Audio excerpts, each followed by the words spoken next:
ನಮಸ್ತೆ ಫ್ರೆಂಡ್ಸ್, ಸ್ಪರ್ಧಾ ಕ್ರಾಂತಿ ಯೂಟ್ಯೂಬ್ ಚಾನಲ್ಗೆ ಸ್ವಾಗತ.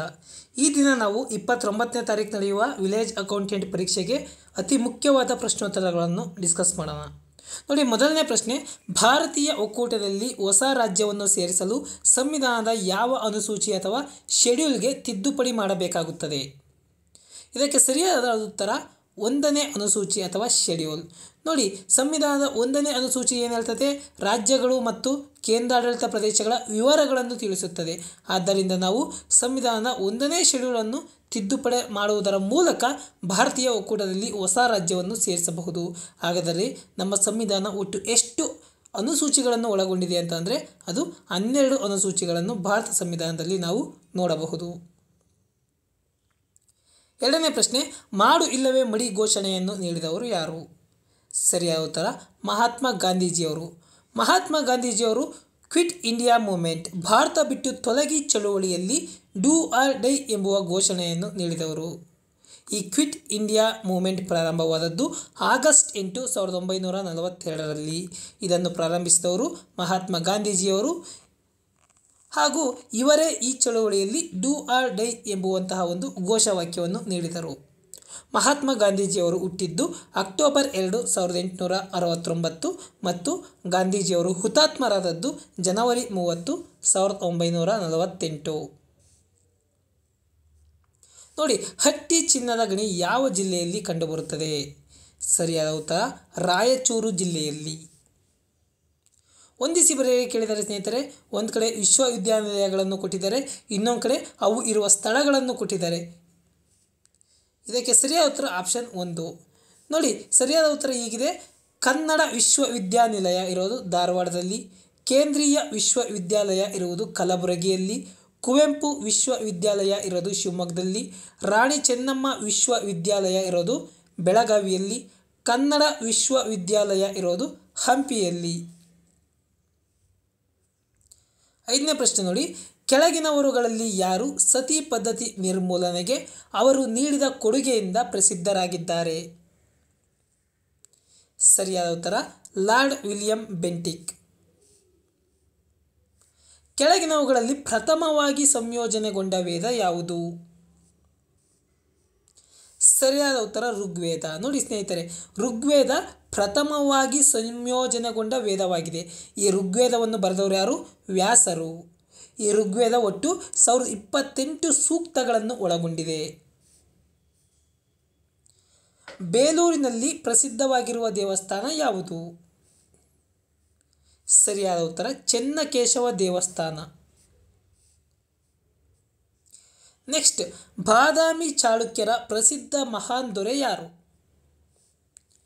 ಸರಿಯಾದ ಉತ್ತರ ಪುಲಕೇಶಿ II. ನೋಡಿ, ಪುಲಕೇಶಿ II ಬಾದಾಮಿ ಚಾಳುಕ್ಯರ ಪ್ರಸಿದ್ಧ ಮಹಾನ್ ದೊರೆ. ಈ ನರ್ಮದಾ ನದಿಯ ದಡದಲ್ಲಿ ಹರ್ಷವರ್ಧನನ್ನು ಪುಲಿಕೇಶಿ IIನಿಂದ ಸೋಲಿಸಲ್ಪಟ್ಟನು. ಅಂದರೆ ಪುಲಿಕೇಶಿ II ಇದಲ್ಲ, ಇವನು ಹರ್ಷವರ್ಧನನ್ನು ನರ್ಮದಾ ನದಿಯ ದಡದಲ್ಲಿ ಸೋಲಿಸಿದನು. ಹಾಗಾಗಿ ಬಾದಾಮಿ ಚಾಳುಕ್ಯರ ಪ್ರಸಿದ್ಧ ಮಹಾನ್ ದೊರೆ ಯಾರು? ಪುಲಿಕೇಶಿ II. ಮೈಸೂರು ರಾಜ್ಯ ಅಸ್ತಿತ್ವಕ್ಕೆ ಬಂದದ್ದು ಯಾವಾಗ? ಸರಿಯಾದ ಉತ್ತರ 1ನೇ ನವೆಂಬರ್ 1956ರಲ್ಲಿ. ಕರ್ನಾಟಕದ ರೇಷ್ಮೆ ಪಟ್ಟಣ ಯಾವುದು? ಸರಿಯಾದ ಉತ್ತರ ರಾಮನಗರ. ನಕ್ಸಲ್ ಚಳುವಳಿ ಮೊದಲು ಹುಟ್ಟಿಕೊಂಡ ನಕ್ಸಲ್ಬಾರಿ ಪ್ರದೇಶ ಎಲ್ಲಿದೆ? ಸರಿಯಾದ ಉತ್ತರ ಪಶ್ಚಿಮ ಬಂಗಾಳದಲ್ಲಿದೆ. ಬ್ರೆಡ್ ತಯಾರಿಸಲು ಬಳಸುವ ಈಸ್ಟ್ ಒಂದು ಶಿಲೀಂಧ್ರ, ಇಂಗ್ಲಿಷಲ್ಲಿ ಫಂಗಸ್ ಅಂತ ಕರಿತೀವಿ. ಸಾಮಾನ್ಯವಾಗಿ ವಿದ್ಯುತ್ ಬಲ್ಬ್ಗಳಲ್ಲಿ ತುಂಬುವ ಅನಿಲ ಯಾವುದು? ಸರಿಯಾದ ಉತ್ತರ ಸಾರಜನಕ, ನೈಟ್ರೋಜನ್. ಬದನೆಯ ಆನುವಂಶಿಕ ತಳೀಯವಾದ BT ಬದನೆಯನ್ನು ಈ ಕೆಳಗಿನ ಯಾವ ಉದ್ದೇಶದಿಂದ ಅಭಿವೃದ್ಧಿಪಡಿಸಲಾಗಿದೆ? ಸರಿಯಾದ ಉತ್ತರ ಕೀಟ ನಿರೋಧಕ ಮಾಡಲು. ಕೆಳಗಿನವುಗಳಲ್ಲಿ ಯಾವುದು ಸ್ವಾಭಾವಿಕ ಫೈಬರ್ ಅಥವಾ ಸ್ವಾಭಾವಿಕ ನೂಲು ಅಲ್ಲ? ಸರಿಯಾದ ಉತ್ತರ ರೇಯನ್. ಇನ್ನು ರೇಯನ್ ಇದು ಸ್ವಾಭಾವಿಕ ಫೈಬರ್ ಅಲ್ಲ. ಹಾಗಾದರೆ ಇನ್ನುಳಿದ ಯಾವುವು? ಕಾಯಿರು, ಕಾಟನ್ನು, ಜ್ಯೂಟು, ಸಿಲ್ಕು, ಊಲು. ನೋಡಿ, ನಾರು, ಹತ್ತಿ, ಸೆಣಬು, ರೇಷ್ಮೆ, ಉಣ್ಣೆ ಇವೆಲ್ಲವೂ ಕೂಡ ಸ್ವಾಭಾವಿಕ ನಾರುಗಳು, ನ್ಯಾಚುರಲ್ ಫೈಬರ್ಸ್. ನೆಕ್ಸ್ಟ್, ಸಾಮಾನ್ಯ ವಯಸ್ಕ ಮಾನವನಲ್ಲಿ ಒಂದು ನಿಮಿಷಕ್ಕೆ ಎದೆ ಬಡಿತ ಎಷ್ಟಿರುತ್ತದೆ? ಸರಿಯಾದ ಉತ್ತರ 72ರಿಂದ 80 ಬಾರಿ ಒಂದು ನಿಮಿಷಕ್ಕೆ ಎದೆ ಬಡಿಯುತ್ತದೆ. ಮೂಕಜ್ಜಿಯ ಕನಸುಗಳು ಎಂಬ ಕಾದಂಬರಿಗೆ ಜ್ಞಾನಪೀಠ ಪ್ರಶಸ್ತಿ ಲಭಿಸಿದ್ದು ಯಾರಿಗೆ? ಸರಿಯಾದ ಉತ್ತರ ಶಿವರಾಮ್ ಕಾರಂತ ಅವರಿಗೆ. ಶಿವರಾಮ್ ಕಾರಂತ ಅವರಿಗೆ 1977ರಲ್ಲಿ ಜ್ಞಾನಪೀಠ ಪ್ರಶಸ್ತಿ ಲಭಿಸಿತು. ಈ ಜ್ಞಾನಪೀಠ ಪ್ರಶಸ್ತಿ ಲಭಿಸಿದ್ದು ಅವರ ಮೂಕಜ್ಜಿಯ ಕನಸುಗಳು ಎಂಬ ಕೃತಿಗೆ. ರಕ್ಷಣಾ ಸಂಶೋಧನೆ ಹಾಗೂ ಅಭಿವೃದ್ಧಿ ಸಂಸ್ಥೆ DRDO, defence research and development organisation, ಇದರ ಕೇಂದ್ರ ಕಚೇರಿ ಎಲ್ಲಿದೆ? ಸರಿಯಾದ ಉತ್ತರ ನವದೆಹಲಿ. ನೋಡಿ ಸ್ನೇಹಿತರೆ, defence research and development organisation, simple ಆಗಿ DRDO ಅಂತ ಕರಿತೀವಿ. ಇದರ ಸ್ಥಾಪನೆ 1958ರಲ್ಲಿ ಆಯಿತು. ಇದರ ಕೇಂದ್ರ ಕಚೇರಿ ನವದೆಹಲಿಯಲ್ಲಿದೆ. ಕರ್ನಾಟಕದಲ್ಲಿ ಪ್ರಥಮ ಉಷ್ಣ ವಿದ್ಯುತ್ ಯೋಜನೆ ಆರಂಭಿಸಿದ ಜಿಲ್ಲೆ ಯಾವುದು? ಸರಿಯಾದ ಉತ್ತರ ರಾಯಚೂರು. ನೋಡಿ ಸ್ನೇಹಿತರೆ, ಕರ್ನಾಟಕದಲ್ಲಿರುವ ಉಷ್ಣ ವಿದ್ಯುತ್ ಯೋಜನೆಗಳು ಯಾವ್ಯಾವು? ರಾಯಚೂರು, ಬಳ್ಳಾರಿ, ವಿಜಯಪುರದ ಕೂಡಗಿ. ಹಳೇಬೀಡಿನ ಹಳೆಯ ಹೆಸರು ಯಾವುದು? ಸರಿಯಾದ ಉತ್ತರ ದ್ವಾರ ಸಮುದ್ರ. ಭಾರತದ ಅತಿ ಚಿಕ್ಕ ರಾಜ್ಯ ಯಾವುದು? ಭಾರತದ ಅತಿ ಚಿಕ್ಕ ರಾಜ್ಯ ಯಾವುದು? ಗೋವಾ. ಹಾಗಾದರೆ ಚಿಕ್ಕ ರಾಜ್ಯಗಳು ಅಂತ ಬಂದರೆ ನಾವು ನೋಡಿ ಇಲ್ಲಿ ವಿಸ್ತೀರ್ಣದಲ್ಲಿ ಭಾರತದ ಅತಿ ದೊಡ್ಡ ರಾಜ್ಯ ಯಾವುದು? ರಾಜಸ್ಥಾನ. ವಿಸ್ತೀರ್ಣದಲ್ಲಿ ಭಾರತದ ಅತಿ ಚಿಕ್ಕ ರಾಜ್ಯ ಯಾವುದು? ಗೋವಾ. ಅದೇ ರೀತಿ ಕರ್ನಾಟಕಕ್ಕೆ ಬಂದರೆ ಕರ್ನಾಟಕದಲ್ಲಿ ವಿಸ್ತೀರ್ಣದಲ್ಲಿ ಅತಿ ದೊಡ್ಡ ಜಿಲ್ಲೆ ಯಾವುದು? ಬೆಳಗಾವಿ. ಅತಿ ಚಿಕ್ಕ ಜಿಲ್ಲೆ ಯಾವುದು? ಬೆಂಗಳೂರು ನಗರ. ಭಾರತದಲ್ಲಿ ದೊಡ್ಡ ಜಿಲ್ಲೆ ರಾಜಸ್ಥಾನ, ಚಿಕ್ಕ ಜಿಲ್ಲೆ ಗೋವಾ. ಕರ್ನಾಟಕದಲ್ಲಿ ದೊಡ್ಡ ಜಿಲ್ಲೆ ಬೆಳಗಾವಿ, ಚಿಕ್ಕ ಜಿಲ್ಲೆ ಬೆಂಗಳೂರು ನಗರ. ನೋಡಿ, ಕೆಳಗಿನ ಹೇಳಿಕೆಗಳಲ್ಲಿ ಯಾವುದು ಸರಿಯಾಗಿವೆ ಅಂತ ಕೇಳಿದ್ದಾರೆ. ಸರಿಯಾದ ಉತ್ತರ ಆಪ್ಷನ್ ಎ 1 ಮತ್ತು 2 ಮಾತ್ರ ಸರಿಯಾಗಿದೆ. ಏಕೆಂದರೆ ನೋಡಿ, ಕನಕದಾಸರ ಮೂಲ ಹೆಸರು ತಿಮ್ಮಪ್ಪ ನಾಯಕ, ಇದು ಸರಿಯಾಗಿದೆ. ನಾನು ಹೋದರೆ ಓದೇನು ಈ ಕೃತಿಯನ್ನು ರಚಿಸಿದವರು ಕನಕದಾಸರು, ಇದು ಕೂಡ ಸರಿಯಾಗಿದೆ. ಆದರೆ ಕರ್ನಾಟಕದ ಸಂಗೀತ ಪಿತಾಮಹ ಎಂದು ಕನಕದಾಸರನ್ನು ಕರೆಯಲಾಗುತ್ತದೆ, ಇದು ತಪ್ಪು. ಏಕೆಂದರೆ ಕರ್ನಾಟಕದ ಸಂಗೀತದ ಪಿತಾಮಹ ಯಾರು? ಪುರಂದರದಾಸರು. ಕಾವೇರಿ ನದಿಗೆ ಅಡ್ಡಲಾಗಿ ನಿರ್ಮಿಸಿರುವ ಕೃಷ್ಣರಾಜಸಾಗರ ಅಣೆಕಟ್ಟು ಯಾವ ಜಿಲ್ಲೆಯಲ್ಲಿದೆ? ಸರಿಯಾದ ಉತ್ತರ ಮಂಡ್ಯ ಜಿಲ್ಲೆಯಲ್ಲಿದೆ. ನೋಡಿ, ಕಾವೇರಿ ನದಿ ಇದಕ್ಕೆ ಅಡ್ಡಲಾಗಿ ಕಟ್ಟಿರೋದು KRS ಡ್ಯಾಮ್, ಇದೆಲ್ಲಿದೆ? ಮಂಡ್ಯ ಜಿಲ್ಲೆಯಲ್ಲಿದೆ. ಹಾಗಾದರೆ ದಕ್ಷಿಣ ಗಂಗಾ ಆಫ್ ದಿ ಸೌತ್, ನೋಡಿ ಗಂಗಾ ಆಫ್ ದಿ ಸೌತ್ ಅಂತ ಕಾವೇರಿ ನದಿಯನ್ನು ಕರೀತಾರೆ. ದಕ್ಷಿಣ ಗಂಗಾ ಅಂತ ಗೋದಾವರಿ ನದಿಯನ್ನು ಕರೀತಾರೆ.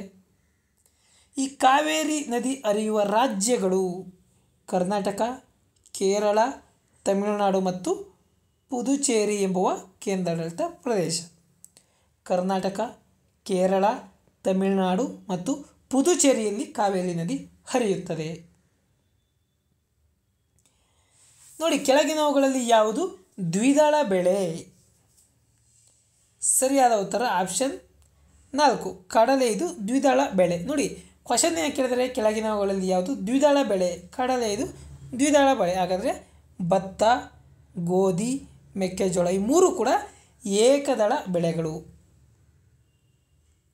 ನೆಕ್ಸ್ಟ್, ಕರ್ನಾಟಕದ ಅತಿ ಎತ್ತರದ ಶಿಖರ ಯಾವುದು? ಸರಿಯಾದ ಉತ್ತರ ಮುಳ್ಳಯ್ಯನಗಿರಿ ಸ್ನೇಹಿತರೆ. ನೋಡಿ, ಈ ಮುಳ್ಳಯ್ಯನಗಿರಿ ಚಿಕ್ಕಮಗಳೂರು ಜಿಲ್ಲೆಯಲ್ಲಿ ಕಂಡುಬರುತ್ತದೆ. ಇದರ ಎತ್ತರ 1925 ಮೀಟರ್. ನೆಕ್ಸ್ಟು, ಪಂಡಿತ್ ರವಿಶಂಕರ್ ಅವರು ಯಾವ ಸಂಗೀತ ಉಪಕರಣಕ್ಕೆ ಸಂಬಂಧಿಸಿದ್ದಾರೆ? ಸರಿಯಾದ ಉತ್ತರ ಸಿತಾರ್. ನೋಡಿ, ತಪ್ಪಾದುದನ್ನು ಗುರುತಿಸಿ ಅಂತ ಕೇಳಿದರೆ ಒಂದು ಕಡೆ ಟ್ರೋಫಿಗಳು ಕೊಟ್ಟಿದ್ದಾರೆ, ಕಪ್ಗಳನ್ನು ಕೊಟ್ಟಿದ್ದಾರೆ, ಇನ್ನೊಂದು ಕಡೆ ಅದು ಯಾವ ಕ್ರೀಡೆಗೆ ಸಂಬಂಧಿಸಿದೆ ಅಂತ ಕೊಟ್ಟಿದ್ದಾರೆ. ನೋಡಿ, ಇದಕ್ಕೆ ಸರಿಯಾದ ಉತ್ತರ ಆಗಾ ಖಾನ್ ಕಪ್ ವಾಲಿಬಾಲ್. ಇದು ತಪ್ಪಾಗಿದೆ. ನೋಡಿ, CK ನಾಯ್ಡು ಟ್ರೋಫಿ ಇದನ್ನು ಕ್ರಿಕೆಟ್ಗೆ ಕೊಡ್ತಾರೆ ಸರಿ. ಡ್ಯೂರಾಂಡ್ ಕಪ್ ಇದನ್ನು ಫುಟ್ಬಾಲ್ಗೆ ಕೊಡ್ತಾರೆ ಸರಿ. ಧ್ಯಾನ್ ಚಂದ್ ಕಪ್ ಇದನ್ನು ಹಾಕಿಗೆ ಕೊಡ್ತಾರೆ ಸರಿ. ಆದರೆ ಆಗಾ ಖಾನ್ ಕಪ್ ಇದನ್ನು ವಾಲಿಬಾಲ್ಗೆ ಕೊಡಲ್ಲ, ಯಾಕೆಂದರೆ ಆಗಾ ಖಾನ್ ಕಪ್ ಕೊಡೋದು ಹಾಕಿಗೆ. ಹಾಗಾಗಿ ಆಪ್ಷನ್ ಡಿ ತಪ್ಪಾಗಿದೆ. ನೋಡಿ, ನೆಕ್ಸ್ಟು ನಾಕೌಟ್ ಎಂಬ ಶಬ್ದ ಯಾವ ಕ್ರೀಡೆಗೆ ಸಂಬಂಧಿಸಿದೆ? ಸರಿಯಾದ ಉತ್ತರ ಬಾಕ್ಸಿಂಗ್. ನೋಡಿ, ನೆಕ್ಸ್ಟು ಭಾರತ ಸಂವಿಧಾನದ 7ನೇ ಅನುಚ್ಛೇದದ ಪ್ರಕಾರ ಪೊಲೀಸ್ ಎಂಬ ಪದವು ಈ ಕೆಳಕಂಡ ಯಾವ ಪಟ್ಟಿಯಲ್ಲಿನ ವಿಷಯವಾಗಿದೆ? ಸರಿಯಾದ ಉತ್ತರ ರಾಜ್ಯ ಪಟ್ಟಿ, ಸ್ಟೇಟ್. ನೋಡಿ, ನೆಕ್ಸ್ಟು ಗ್ರಾಮ ಪಂಚಾಯತ್ ಚುನಾವಣೆಯನ್ನು ನಿರ್ವಹಿಸುವವರು ಯಾರು?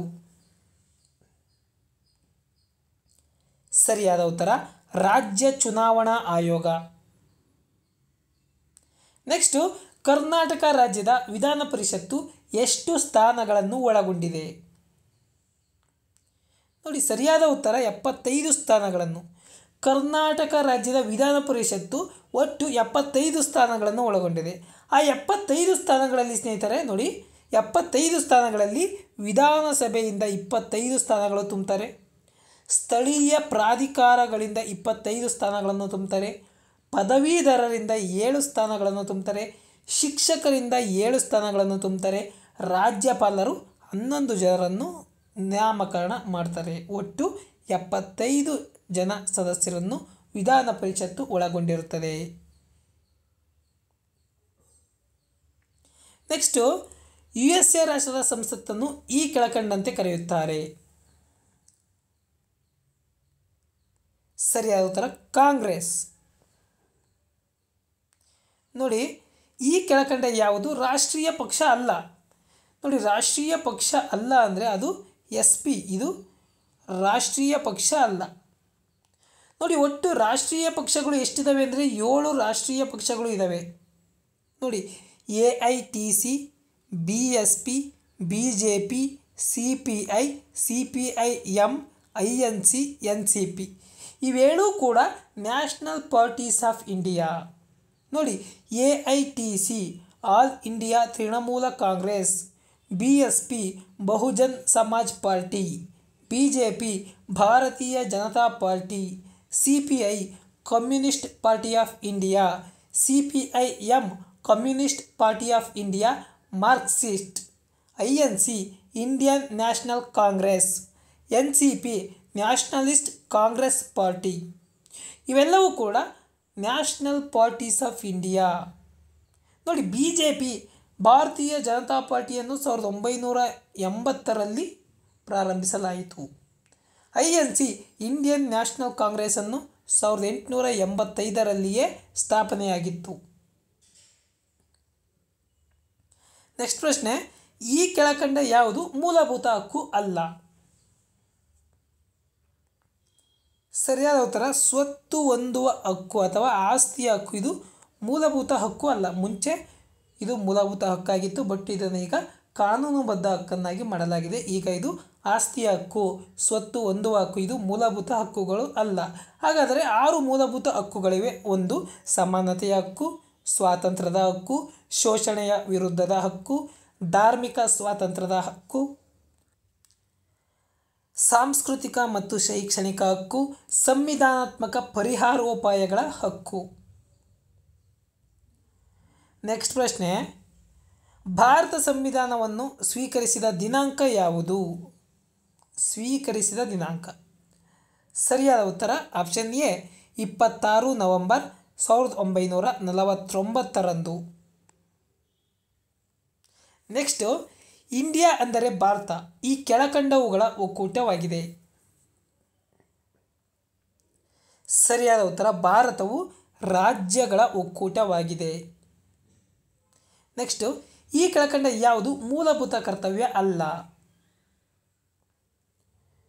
ನೋಡಿ, ಸರಿಯಾದ ಉತ್ತರ ಸಾರ್ವತ್ರಿಕ ಚುನಾವಣೆಯಲ್ಲಿ ಮತದಾನವನ್ನು ಮಾಡುವುದು ಇದು ಮೂಲಭೂತ ಕರ್ತವ್ಯ ಅಲ್ಲ.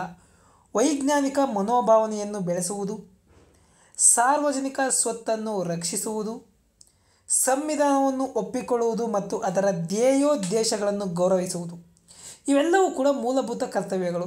ನೋಡಿ, ಮೂಲಭೂತ ಕರ್ತವ್ಯಗಳು ಸಂವಿಧಾನದಲ್ಲಿ ಹೇಗೆ ಬಂದವು ಅಂದರೆ 1976ರ 42ನೇ ತಿದ್ದುಪಡಿಯ ಮೂಲಕ ಸಂವಿಧಾನಕ್ಕೆ ಮೂಲಭೂತ ಕರ್ತವ್ಯಗಳ ಪಟ್ಟಿಯನ್ನು ಸೇರಿಸಲಾಯಿತು. ಭಾರತ ಸಂವಿಧಾನದ 4A ಭಾಗದಲ್ಲಿನ 51A ವಿಧಿಯಡಿಯಲ್ಲಿ 11 ಮೂಲಭೂತ ಕರ್ತವ್ಯಗಳನ್ನು ನಾವು ಕಾಣಬಹುದಾಗಿದೆ. ನೆಕ್ಸ್ಟ್ ಪ್ರಶ್ನೆ, ರಾಷ್ಟ್ರಪತಿ ಮತ್ತು ಉಪರಾಷ್ಟ್ರಪತಿ ಚುನಾವಣೆಗೆ ಸಂಬಂಧಪಟ್ಟ ವ್ಯಾಜ್ಯಗಳನ್ನು ಈ ಕೆಳಕಂಡ ಯಾವುದು ಬಗೆಹರಿಸುತ್ತದೆ? ಸರಿಯಾದ ಉತ್ತರ supreme court of India. PAN ಇದರ ವಿಸ್ತೃತ ರೂಪ ಏನು?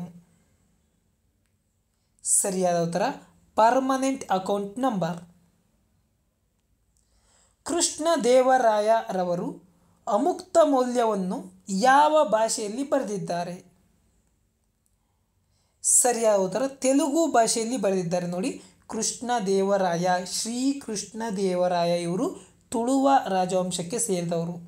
ಇವರು ಅಮುಕ್ತ ಮೌಲ್ಯವನ್ನು ತೆಲುಗು ಭಾಷೆಯಲ್ಲಿ ಬರೆದಿದ್ದಾರೆ. ಟಿವಿ ಕಾರ್ಯನಿರ್ವಹಿಸಲು ರಿಮೋಟ್ ಕಂಟ್ರೋಲ್ ಬಳಸಿದಾಗ ಹರಡುವ ವಿಕಿರಣದ ಮಾದರಿ ಯಾವುದು?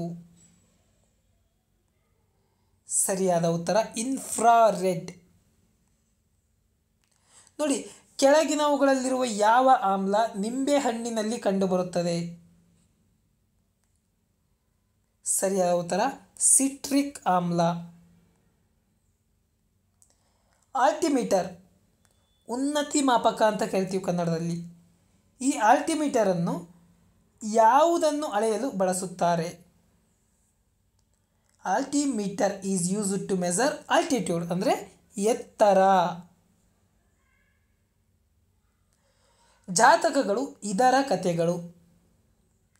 ಜಾತಕಗಳು ಅಂದರೆ ಅದು ಬುದ್ಧಿನ ಹಿಂದಿನ ಜೀವನ.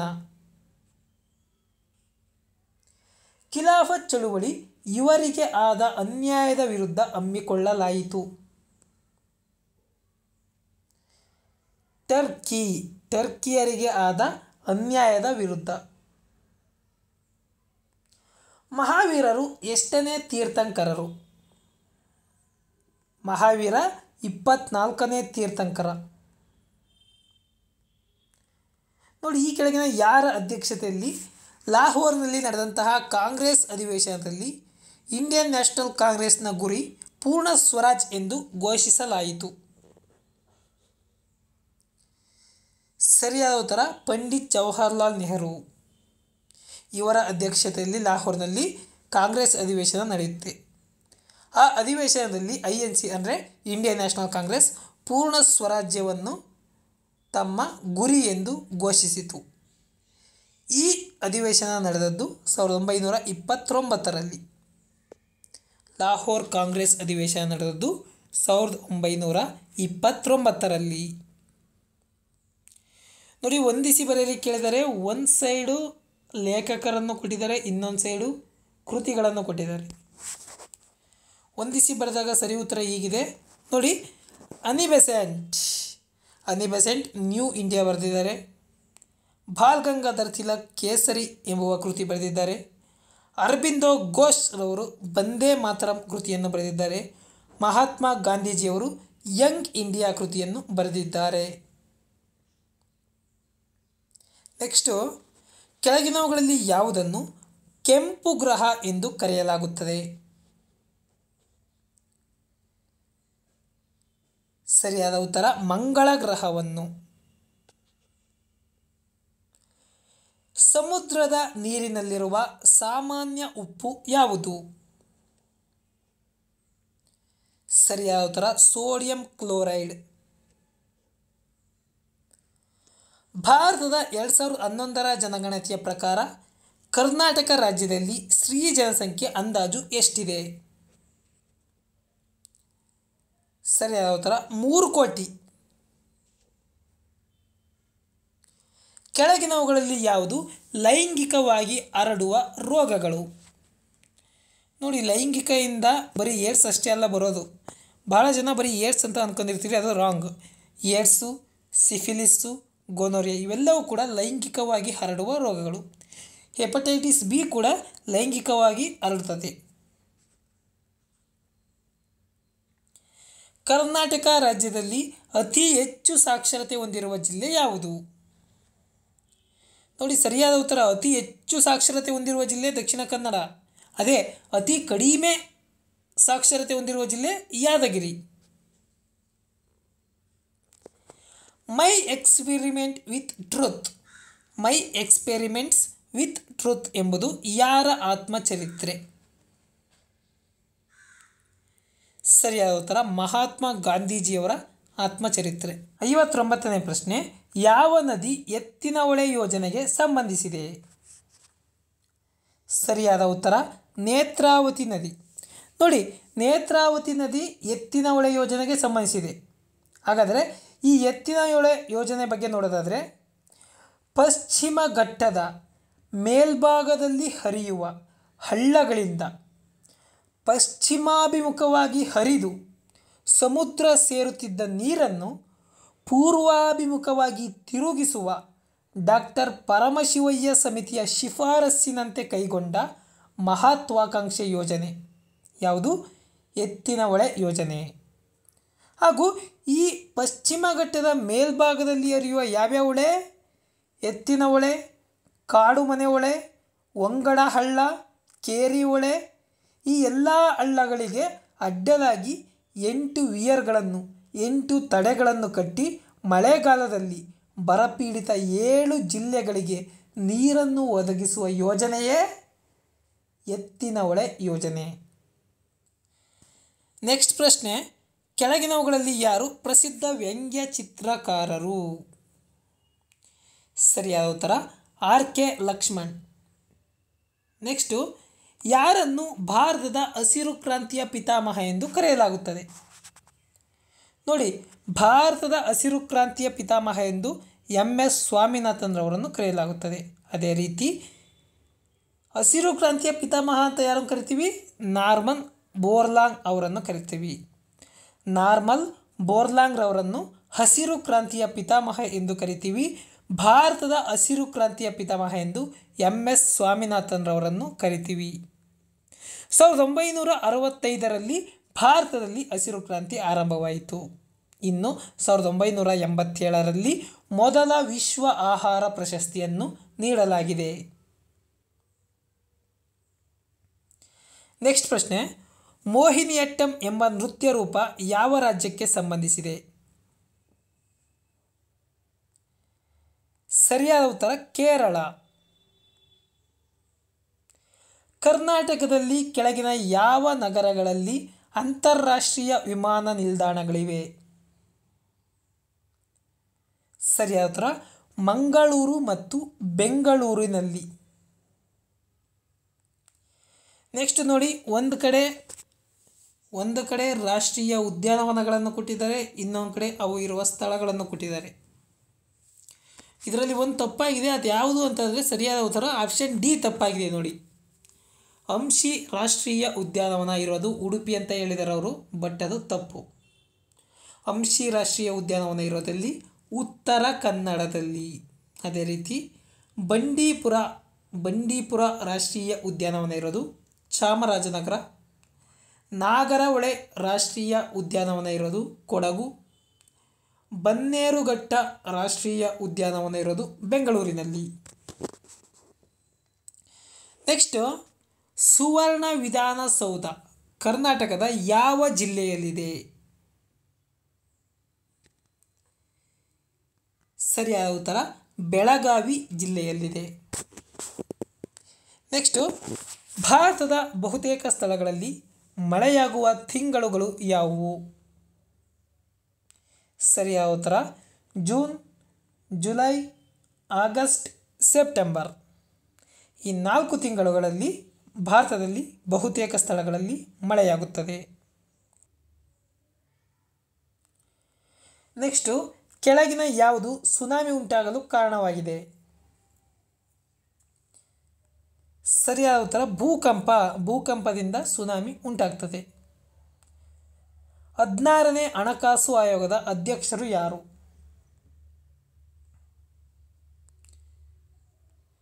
ಅರವಿಂದ್ ಪನಗರಿಯಾ. ನೆಕ್ಸ್ಟು, ಈ ಕೆಳಕಂಡ ಯಾವುದು ಬಂಡವಾಳ ಮಾರುಕಟ್ಟೆಯ ನಿಯಂತ್ರಕ ಆಗಿದೆ? ಸರಿಯಾದ ಉತ್ತರ ಸೆಬಿ ಇದು ಬಂಡವಾಳ ಮಾರುಕಟ್ಟೆಯ ನಿಯಂತ್ರಕ, ಕ್ಯಾಪಿಟಲ್ ಮಾರ್ಕೆಟ್ಸ್ನ ನಿಯಂತ್ರಕ ಆಗಿದೆ. ಸೆಬಿ ಅಂದ್ರೇನು? Securities and Exchange Board of India. SEBI ಅಂದರೆ Securities and Exchange Board of India. ಇದನ್ನು 1988ರಲ್ಲಿ ಸ್ಥಾಪನೆ ಮಾಡಲಾಯಿತು. ಆದರೆ ಇದು ಸ್ವಾಯತ್ತತೆಯನ್ನು ಪಡೆದುಕೊಂಡದ್ದು 1992ರಲ್ಲಿ. ಇದರ ಕೇಂದ್ರ ಕಚೇರಿ ಮುಂಬೈನಲ್ಲಿದೆ. ಈ ಕೆಳಕಂಡ ಯಾವುದು ಪರೋಕ್ಷ ತೆರಿಗೆ ಅಲ್ಲ? ನೋಡಿ, ಇನ್ಕಮ್ ಟ್ಯಾಕ್ಸ್ ಇದು ಪರೋಕ್ಷ ತೆರಿಗೆ ಅಲ್ಲ, ಏಕೆಂದರೆ ಇದು ಡೈರೆಕ್ಟ್ ಟ್ಯಾಕ್ಸ್. ಇದು ಇನ್ಕಮ್ ಟ್ಯಾಕ್ಸ್ ಅನ್ನೋದು ಡೈರೆಕ್ಟ್ ಟ್ಯಾಕ್ಸ್, ಹಾಗಾಗಿ ಇದು ಇಂಡೈರೆಕ್ಟ್ ಟ್ಯಾಕ್ಸ್ ಅಲ್ಲ. ನೋಡಿ, service tax, sales tax, central exercise ಇವೆಲ್ಲವೂ ಕೂಡ ಇಂಡೈರೆಕ್ಟ್ ಟ್ಯಾಕ್ಸ್ಗಳು, ಅಂದರೆ ಪರೋಕ್ಷ ತೆರಿಗೆಗಳು. ಇನ್ಕಮ್ ಟ್ಯಾಕ್ಸ್ ಇದು ಡೈರೆಕ್ಟ್ ಟ್ಯಾಕ್ಸು. ಇನ್ನು ಡೈರೆಕ್ಟ್ ಟ್ಯಾಕ್ಸ್ಗಳು ಇನ್ನೂ ಇದ್ದಾವೆ. ಯಾವ್ಯಾವು? Wealth tax, property tax, corporate tax, income tax ಇವೆಲ್ಲವೂ ಕೂಡ ಡೈರೆಕ್ಟ್ ಟ್ಯಾಕ್ಸಸ್ಗಳು. ಇವನ್ನ ತಲೆಯಲ್ಲಿ ನೆನಪಿಟ್ಟುಕೊಳ್ಳೋದು ಹೇಗೆ? wepro.co.in ನೋಡಿ, wepro.co.in. WB ಅಂದರೆ ವೆಲ್ತ್ ಟ್ಯಾಕ್ಸ್, ಪ್ರೋ ಅಂದರೆ ಪ್ರಾಪರ್ಟಿ ಟ್ಯಾಕ್ಸ್, ಕೋ ಅಂದರೆ ಕಾರ್ಪೊರೇಟ್ ಟ್ಯಾಕ್ಸ್, ಇನ್ ಅಂದರೆ ಇನ್ಕಮ್ ಟ್ಯಾಕ್ಸ್. ನೆಕ್ಸ್ಟು, ಉಜ್ವಲ ಯೋಜನೆಯ ಉದ್ದೇಶ ಏನು? ಸರಿಯಾದ ಉತ್ತರ LPGಯನ್ನು ವಿತರಿಸುವುದು. 72ನೇ ಪ್ರಶ್ನೆ, IRNSS ಎಂಬುದು ಇಂಡಿಯನ್ ಸ್ಯಾಟಲೈಟ್ ಸಿಸ್ಟಮ್ ಆಗಿರುತ್ತದೆ. ಈ ಪದ್ಧತಿಯನ್ನು ಈ ಕೆಳಕಂಡ ಯಾವ ಕ್ಷೇತ್ರದಲ್ಲಿ ಬಳಸಲಾಗುತ್ತದೆ? ಸರಿಯಾದ ಉತ್ತರ ನ್ಯಾವಿಗೇಷನ್ನಲ್ಲಿ ಬಳಸಲಾಗುತ್ತದೆ. ಏನಿದು IRNSS? Indian Regional Navigation Satellite System. Indian Regional Navigation Satellite system.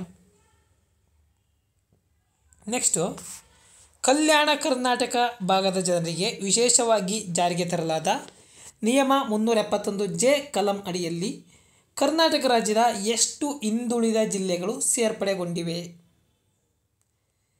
ಸರಿಯಾದ ಉತ್ತರ 7. ಮುಂಚೆ 6 ಇತ್ತು, ಇವಾಗ 7 ಆಗಿವೆ. ನೋಡಿ, ಆ 7 ಜಿಲ್ಲೆಗಳು ಯಾವ್ಯಾವು ಅಂತ ನೋಡೋಣ. ಮೊದಲನೇದು ಬೀದರ್, ಕಲಬುರಗಿ, ರಾಯಚೂರು, ಕೊಪ್ಪಳ, ಯಾದಗಿರಿ, ಬಳ್ಳಾರಿ, ವಿಜಯನಗರ. ವಿಜಯನಗರ ಇದು ಕೊನೆಯದಾಗಿ ಕಲ್ಯಾಣ ಕರ್ನಾಟಕಕ್ಕೆ ಸೇರಿದ ಜಿಲ್ಲೆಯಾಗಿದೆ. ಬಳ್ಳಾರಿ ಇಬ್ಬಾಗವಾಗಿ ಬಳ್ಳಾರಿ ಮತ್ತು ವಿಜಯನಗರ 2 ಜಿಲ್ಲೆಗಳಾದವು.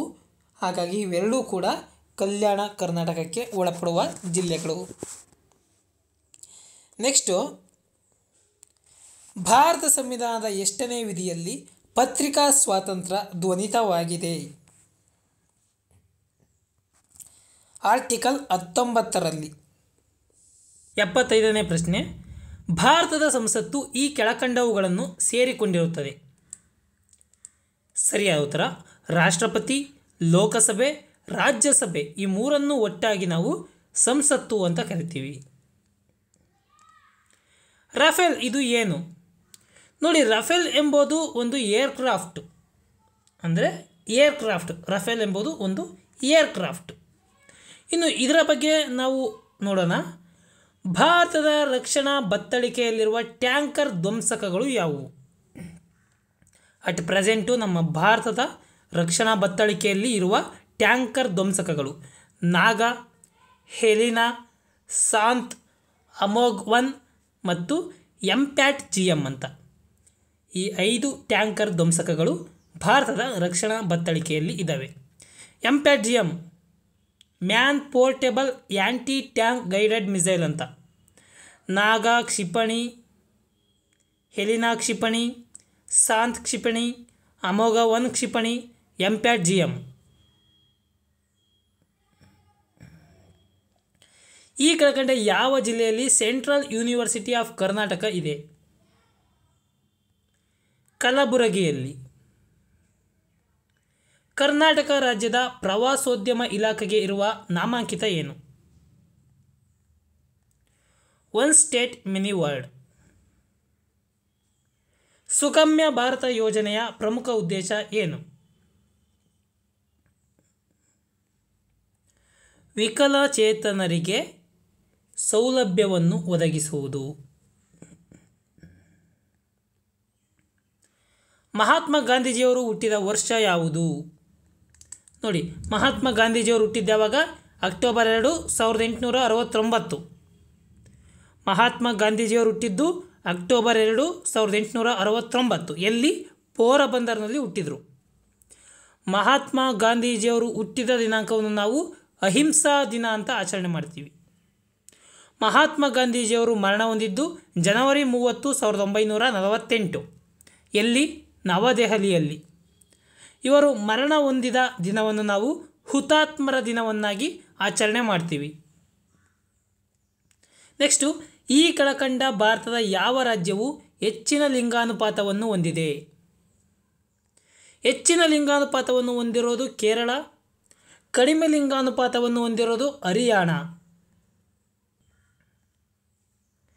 ಕೇಂದ್ರ ಸರ್ಕಾರದಲ್ಲಿ ವಿವಿಧ ಕಾರ್ಯಕಲಾಪಗಳನ್ನು ಸಚಿವರಿಗೆ ಹಂಚಿಕೆ ಮಾಡುವರು ಯಾರು? ಪ್ರಧಾನಮಂತ್ರಿಗಳು. ಗ್ರಾಮ ಉದಯದಿಂದ ಭಾರತ ಉದಯ, ಇದರ ಉದ್ದೇಶ ಏನು? ಪಂಚಾಯತ್ ರಾಜ್ ವ್ಯವಸ್ಥೆಯನ್ನು ಬಲಗೊಳಿಸುವುದು. ನೋಡಿ, ಭಾರತದಲ್ಲಿ IPS ಹುದ್ದೆಯನ್ನು ಅಲಂಕರಿಸಿದ ಪ್ರಥಮ ಮಹಿಳೆ ಯಾರು? ಕಿರಣ್ ಬೇಡಿ. ಕರ್ನಾಟಕ ರಾಜ್ಯದಲ್ಲಿ ಯಾವ ಹಬ್ಬವನ್ನು ನಾಡ ಹಬ್ಬವನ್ನಾಗಿ ಆಚರಿಸಲಾಗುತ್ತದೆ? ದಸರಾ ಹಬ್ಬವನ್ನು. ಸ್ನೇಹಿತರೆ, ಈ ವಿಡಿಯೋ ಇಷ್ಟ ಆಗಿದ್ದಲ್ಲಿ ದಯವಿಟ್ಟು ಒಂದು ಲೈಕ್ ಮಾಡಿರಿ ಮತ್ತು ಇದೇ ರೀತಿಯ ಹೆಚ್ಚಿನ ವಿಡಿಯೋಗಳಿಗಾಗಿ ನಮ್ಮ ಯೂಟ್ಯೂಬ್ ಚಾನಲ್ಗೆ ಸಬ್ಸ್ಕ್ರೈಬ್ ಆಗಿ. ಧನ್ಯವಾದಗಳು.